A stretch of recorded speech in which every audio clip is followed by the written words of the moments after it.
Okay. Hi, my name is Dennis DeSantis. I'm the head of documentation for Ableton. And I'm going to walk you through the kind of fundamental workflows of our new instrument, Ableton Push. We're at a undisclosed location near the NAMM show. I'm just going to walk you through some of the stuff that we've done with Ableton Push. So this is really an instrument that's designed for making new music out of nothing. The pads are optimized to play melodies and harmonies, to create beats, either by real-time playing or step sequencing, to manipulate and load sounds, and also to arrange the loops that you've created into a new piece of music. So to start, we'll take a look at the kind of drum workflow. These 16 pads, when we have a drum sound selected, are for real-time playing. These 16 pads are for controlling the length of your loop. And these 32 pads in these 4 rows here are a step sequencer. So you can play and step sequence at the same time. So the last selected pad, the last pad you play is the one that's selected for step sequencing. I'm just going to punch in some eighth notes here, and then switch to recording in real time a kick drum pattern.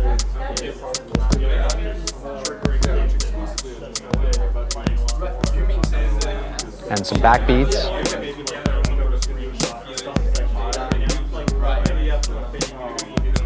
And so let's say I want to quantize this. I'm currently set to record quantize on and quantize automatically to 75%. So I don't even need to do anything now. I've got this nice blend between the step sequence stuff, which is exactly in time, and then the stuff that I played in real time, which is partially quantized to the grid. So I'm going to punch out from recording mode now and switch to our note repeat mode. We have per note repeat. So I enable the repeat function.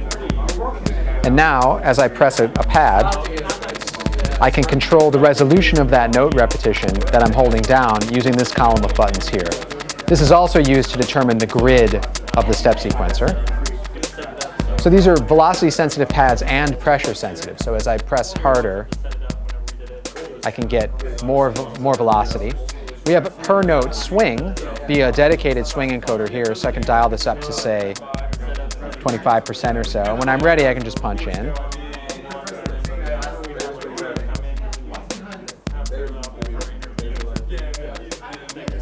And then when I'm done, just punch out again, and then keep recording. So that's a quick look at the beat-making workflow. Now, if I switch to a piano sound, as soon as I switch to an instrument that plays pitches, Push reconfigures the grid to handle pitches.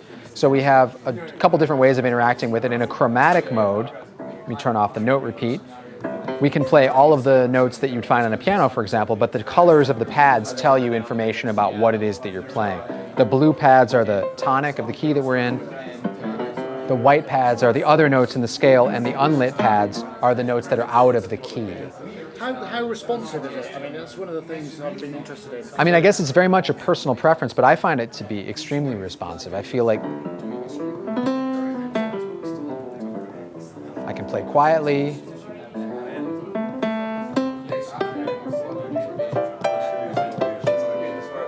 And it responds, it's a different feeling than playing a keyboard, but it's also been tweaked to be responsive both for playing drums and for playing pitch notes. And when you switch between the two, the sensitivity of the pads changes as well. Not in hardware, but in the software. So in the drums mode, it's designed for playing harder.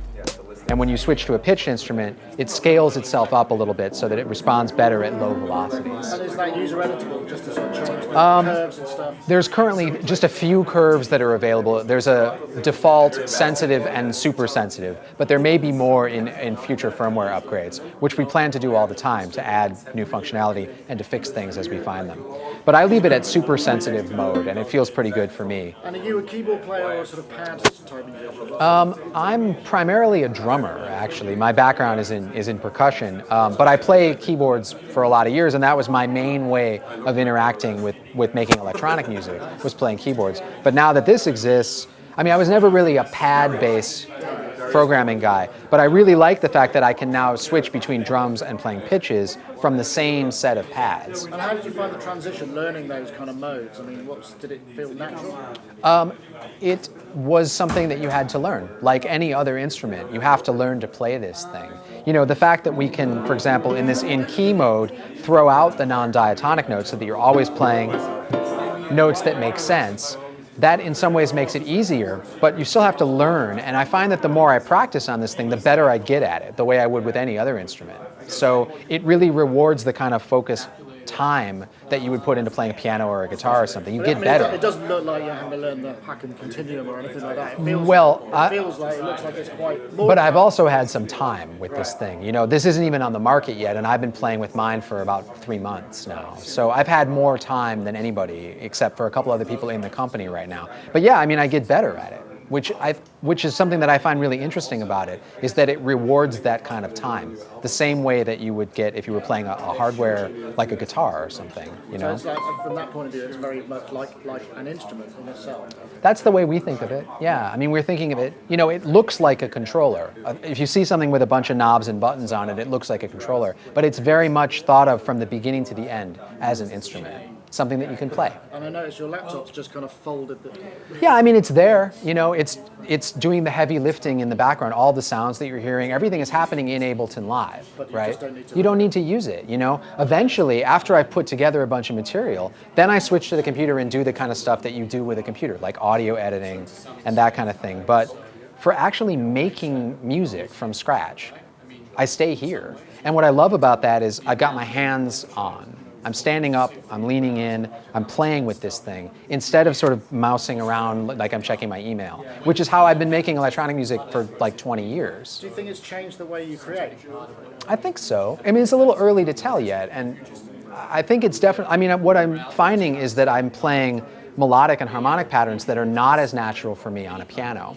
You know, I'm very used to, and any instrumentalist will tell you this, if you sit down at your primary instrument or an instrument that you know really well, your hands fall into patterns that are comfortable. Memory, yeah. Exactly. The whole thing is based on muscle memory.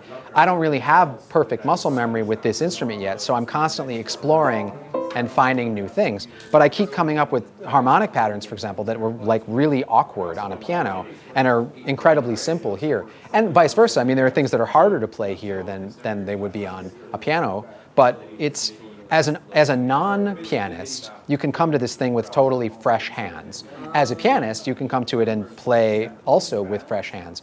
It's like a completely different way of interacting with the pitched world. And then, of course, the drum sequencing stuff, everybody kind of knows this pad-based layout anyway, so that's very familiar.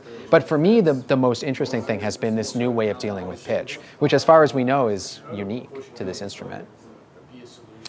So you get to see pretty much all the information you need on the screen here, right? Yeah, exactly. And you know, you have a set of buttons here that allow you to switch what it is that you're actually controlling. So I'm currently in this scales mode because I wanted to be able to switch between playing different types of scales, but when I come out of scales mode, then I'm dealing with device parameters again.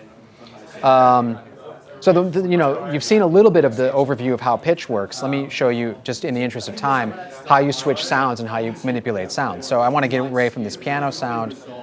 I'm dialing in here on a synth keys set of sounds, and then I'll find a sound here and load it. So now I have a completely different sound. And when I switch back to our device mode now, I have a set of encoders here that allow me to dial in variations on that sound, which of course I can record. So when I push play again, I start playing back the beat that I had before, and when I'm ready, I can just punch in.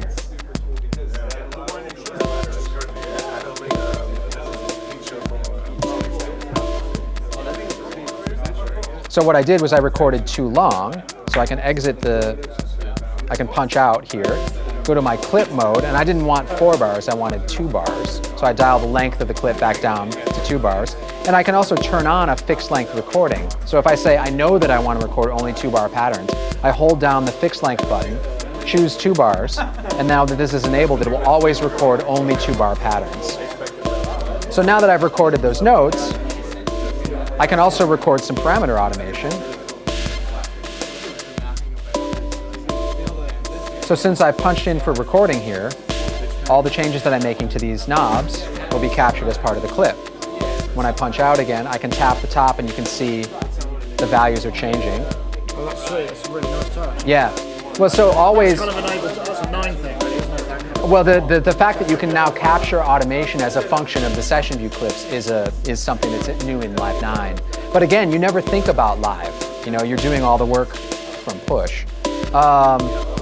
Okay, so I've recorded some automation, I've recorded some notes. I can switch to now like a bass sound. I happen to have that already loaded in a track, and I can record that.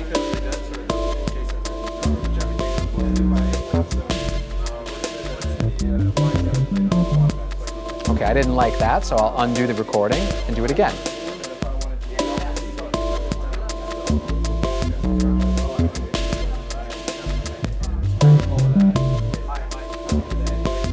Maybe quantize that. Maybe capture some of that stuff as automation too. Have you got pressure sensitivity on these pads too? They will do pressure sensitivity. We don't have a lot of instruments in Live that can handle pressure sensitivity, but we also have these Max for Live devices which can be used to map pressure to anything. So we don't have a lot of native support for pressure, but using the Max for Live devices, you can map Aftertouch to anything you want. You could have it control the pan on the mixer, for example, if you were into that. Okay, so everything you've seen so far has been in what we call note mode, which is where the pads interact with individual notes. Now when I switch to session mode, we've zoomed out, and now the pads represent the clips that we've recorded. So I can stop them all, and now let's say I just want to start one of them. I can start the drum clip playing back, or I could launch the whole scene.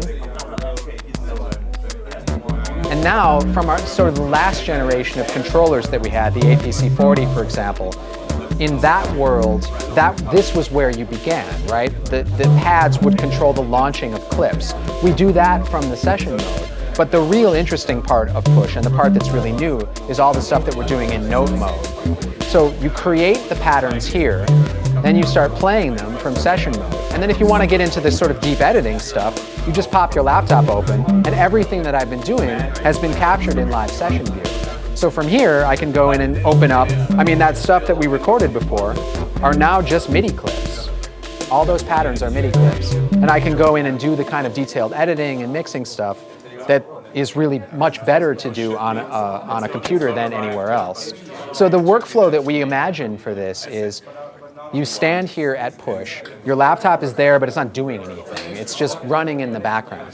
And you start making music from scratch, building clips, but not even thinking of them as clips, just building patterns, playing with sounds, experimenting, capturing all these parameter changes. And then later, you move to the computer and all this stuff is already there for you in Live Session View, which is like the best environment anyway for working with that kind of material. And then you can switch back and forth between the two. You can use the tactile control of the knobs that you have, and then move to Session View and do the kind of editing that you want to do there. So that's about it. Awesome, thank you, Dennis. Thank you very much.